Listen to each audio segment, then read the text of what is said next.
क्या आपको पता है कि पेट्रोल की एक्चुअल कीमत कितनी है और उस पर गवर्नमेंट का टैक्सेस का पार्ट कितना होता है? और मेरा ये मानना है कि इंडिया में सबको पता होना चाहिए कि पेट्रोल की कीमत का पूरा ब्रेकअप क्या है। जो 91 रुपए का पेट्रोल होता है उसमें आप 91 रुपए क्यों दे रहे हो, और 33.5 रुपए का पेट्रोल 91 रुपए कैसे बन जाता है, 91 रुपए कैसे बन जाता है, ये आपको आज पता चल जाएगा। कुछ लोगों को ये पता है बट अवेयरनेस सब में होना चाहिए। पेट्रोल का रेट डेली बेसिस पे अलग अलग होता है बट हम उसे एक एग्जाम्पल से समझते हैं जो कि है 91 रुपए पर लीटर। तो मान लो पेट्रोल का रेट आप पेट्रोल पंप पे 91 रुपए देख रहे हो, तो वो असल में 33.5 रुपए का ही पेट्रोल होता है। अगर बेस प्राइस की बात करें तो ब्रेकअप के पहले मैं आपको ये बता दूं कि ये ऊपर नीचे होते रहता है, बट मैं आपको एक एस्टिमेट दे रहा हूँ एवरेज बेसिस पे 91 रुपए पर लीटर मान के चलते हैं। तो जो ये तेल होता है उसका बेस प्राइस होता है 33.5 रुपए, इसको सिंपली बेसिक प्राइस भी कहते हैं। और उसमें ऐड होता है सेंट्रल गवर्नमेंट का टैक्स जो कि होता है ₹33 रुपए के आसपास, और उसमें फिर ऐड होता है स्टेट गवर्नमेंट का टैक्स जो कि होता है 21 रुपीज,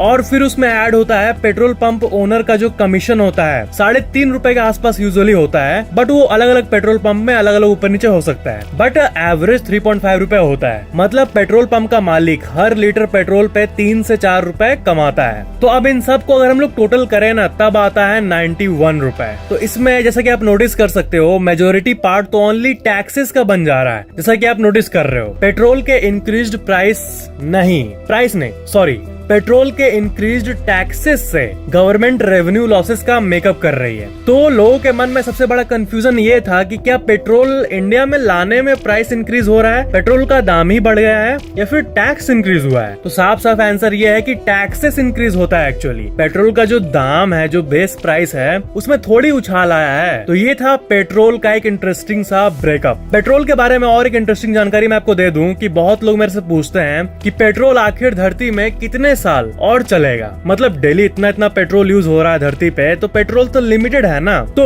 जिस रेट से ये खत्म हो रहा है उसके हिसाब से बीपी के एनुअल रिपोर्ट के हिसाब से 53 साल और चलेगा पेट्रोल रिजर्व्स। उसके बाद ऑफ कोर्स इलेक्ट्रिक व्हीकल्स आएंगे एंड अभी से ये शुरू हो गया है। 53 साल वैसे बहुत टाइम है, तब तक अभी के यंगस्टर्स तो बूढ़े हो जाएंगे, बट उसके बाद वाली जनरेशन तो इलेक्ट्रिक कार ही यूज करेगी, क्योंकि तब कम पेट्रोल होने के चलते प्राइस इतना बढ़ जाएगा। मतलब डिमांड तो वही रहेगा ना, इतनी गाड़ियां रहेगी 53 साल बाद, बट पेट्रोल का दाम बढ़ जाएगा क्योंकि वो लिमिटेड है। प्राइस इतना बढ़ जाएगा कि कोई खरीदेगा ही नहीं। तो ये थी पेट्रोल के बारे में कुछ अनोखी जानकारी। चैनल को सब्सक्राइब करके बेल आइकन जरूर ऑन कर लेना।